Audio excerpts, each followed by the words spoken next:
শতরূপে সারদা বই থেকে পাঠ, বিষয় শ্রীমা, পঞ্চশিখার আলোকে চতুর্থ শিখা, অক্ষয় কুমার সেন।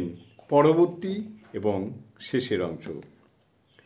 ৭৩ বছর বয়সে অক্ষয় মাস্টার দেহত্যাগের জন্য প্রস্তুত হন। তার ছোট্ট ভাই জ্যেষ্ঠের অন্তিমকাল উপস্থিত দেখে তাকে রামকৃষ্ণ নাম শোনাতে শুরু করেন। অক্ষয় মাস্টার গুরুর প্রিয় নাম শুনতে শুনতে হঠাৎ বলে উঠলেন, তোমরা চুপ করো, আমি ঠাকুর ও মাকে দেখতে পাচ্ছি। ধূপ পুড়ে ছাই হয়ে যায়, কিন্তু পেছনে রেখে যায় তার অম্লান সুগন্ধ প্রবাহ।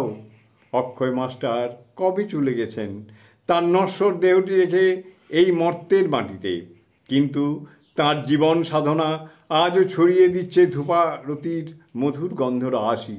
সবার পিছে, সবার নিচে, সব হারাদের মাঝে দীনতার শিকারী হয়েও আজও যেন একান্তে উচ্চারণ করে চলেছে আরতির প্রণাম মন্ত্র।